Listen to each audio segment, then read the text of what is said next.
ഓ നമോ ഭഗവതേ വാസുദേവായ. ശ്രീ മഹാഭാഗവതം സ്കന്ധം 10 55 പ്രദ്യുമ്നോൽപ്പത്തി. ശ്രീശുകൻ പറഞ്ഞു, പണ്ടു രുദ്രേർഷ്യയാൽ ദഗ്ധൻ വാസുദേവാംശജൻ സ്മരൻ ദേഹം ധരിക്കാനായി വീണ്ടും പ്രാപിച്ചു വാസുദേവനെ.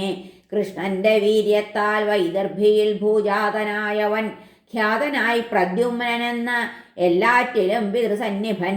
കാമരൂപൻ ശമ്പരനാ പുലപോകാത്ത കുഞ്ഞിനെ എറിഞ്ഞാൻ കടലിൽ സ്വന്തം ശത്രുവെന്നറിവാകയാൽ പെരുമീൻ ആ ശിശുവിനെ വിഴുങ്ങിയിടിന വേളയിൽ മുക്കുവന്മാർ തൻ വലയിൽ കുടുങ്ങി കൂട്ടരൊത്തവൻ.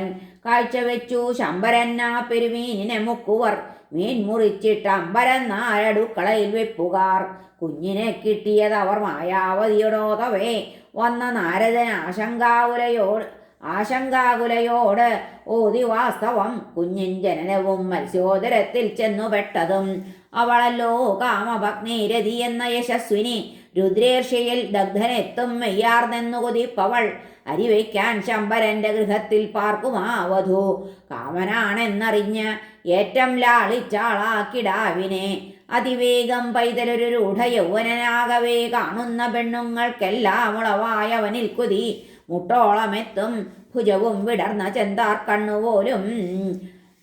കണ്ണുപോലും നരലോകഹൃദ്യനെ പുൽകാൻ കൊതിക്കും ചിരിയുത്തുലജയാൽ തൂകി കടാക്ഷം രതി തൻ്റെ കാന്തനിൽ.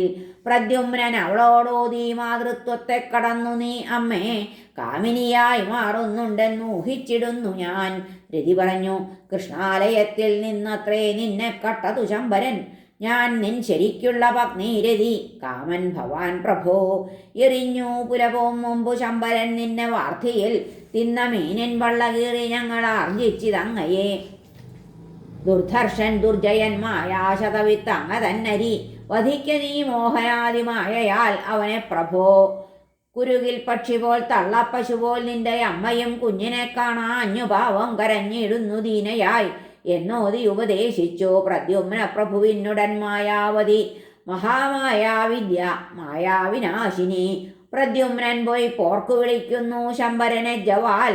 അസഹ്യമായി ശകാരിച്ചിട്ടവനു കലികേറ്റവേ ശമ്പരൻ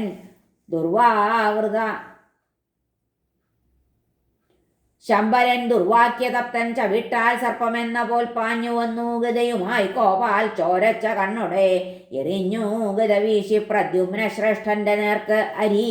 ഇടിവെട്ടുന്ന പോൽ ഒപ്പമലറി വജ്രനിഷ്ഠുരൻ. പ്രദ്യുമ്ന ഭഗവാൻ എന്നാൽ ഗതയെ ഗതയാലുടൻ തട്ടി നീക്കി ശത്രുവിൻ നേർക്കെറിഞ്ഞു ഗതവീറുടെ. മയോപദിഷ്ടമാം ദൈത്യമായയാൽ ശമ്പരാസുരൻ പ്രദ്യുമ്നനിൽ വിഹായസിൽ നിന്നു വർഷിച്ചിതമ്പുകൾ. പ്രദ്യുമ്നൻ ശരവർഷത്താൽ വിഷമിച്ച മഹാരഥൻ ചാട്ടി മഹാവിദ്യ സർവമായയെയും തുരത്തുവാൻ. അപ്പോൾ ഗുഹ്യക ഗന്ധർവ പൈശാചോരക രാക്ഷസർ ചെയ്യുന്ന പോൽ ചെയ്ത മായാവിയെ കൊന്നീടിനാൻ സ്മരൻ. കിരീടകുണ്ടലോപേതം ചെമ്പൻ മുടികൾ പാറവേ അറുത്തിട്ടാൻ ശമ്പരന്റെ തല വാളിന്റെ മൂർച്ചയാൽ.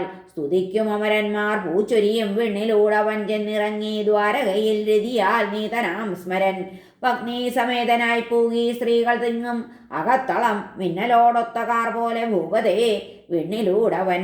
മുന്നിൽ നിൽക്കുന്നുകാർ വർണ്ണൻ മഞ്ഞപ്പട്ടു ധരിച്ചവൻ കൈനീണ്ടവൻ ശോണനേത്രൻ മൃദുമന്ദസ്മിതത്തൊടെ. നീളൻ ചുരുൾ കുറുനിരാഗോപി കൺകളിലഞ്ജനം. കൃഷ്ണനെന്നോർത്ത് അങ്ങുമിങ്ങും ചൂളി നാണിച്ചു നാരികൾ. ചില ലക്ഷണഭേദത്താൽ കൃഷ്ണനല്ലെന്നു തോന്നവേ സസ്ത്രീരത്നന് അടുത്തെത്തി മെല്ലെ സാത്ഭുത ഹൃഷ്ടകൾ. അപ്പോഴേക്ക് അസിതാപാങ്കി വൈദർഭി മൃദുഭാഷിണി വയോധനം ചുരക്കും മാറോർത്തുപോയി നഷ്ടപുത്രനെ. പുരുഷോത്തമനായ ആർതൻ മകനീ കമലേക്ഷണൻ ആർതൻ വയറ്റിൽ കിടന്നോൻ ഇവൻ തന്നോമലാരിവൾ എന്നുണ്ണി ഈറ്റില്ലത്തിൽ കാണാതായോൻ വല്ലതിക്കിലും ദൈവഗത്യാ വാഴ്വിതെങ്കിൽ ഇതുതാൻ പ്രായമാകൃതി. ശാർഗധന്വാവിൻ്റെ നോട്ടം നടത്തം ചിരി ആകൃതി ദേഹം സ്വരവും ഇയാളിലുണ്ടാവാൻ എന്തു കാരണം? എൻ്റെ ഗർഭത്തിൽ കിടന്ന ശിശുതാനാവും ഇപ്പുമാൻ. ഇവങ്കലലിവൂ ചിത്തം തുടിക്കുന്നുണ്ടിടത്തുകൈ. ഏവം രുക്മിണി ചിന്തിക്കേ വന്നെത്തി ദേവകീ സുതൻ. ദേവകീ വസുദേവന്മാരോടൊപ്പം ഭഗവാൻ ഹരി. കാര്യങ്ങളെല്ലാം അറിയും കൃഷ്ണൻ പാലിച്ചു മൂകത. ശമ്പരാഹരണം ചൊന്നാനുടനെത്തിയ നാരദൻ അത് ആശ്ചര്യത്തോടെ കേട്ട കൃഷ്ണാന്തപുര നാരികൾ കണ്ടാഹ്ലാദിച്ചു. വന്നല്ലോ പണ്ടെന്നോ മൃതനെന്ന പോൽ ആ വധൂവരരെ കണ്ടിട്ട ആമോദം പൂണ്ടു രുക്മിണി. ദേവകി വസുദേവന്മാർ സ്ത്രീകളും രാമകൃഷ്ണരും. മരിച്ചവൻ എഴുന്നേറ്റു വരുമ്പോൾ വന്നു ഭാഗ്യവാൻ നഷ്ടപ്പെട്ട കിടാവെന്നാർ ദ്വാരകാപുരവാസികൾ. പ്രദ്യുമ്നനിൽ പിതൃസമാനനിൽ ആശ വെച്ചു മാതാക്കളെങ്കിൽ അതിൽ അത്ഭുതമില്ലതെല്ലും.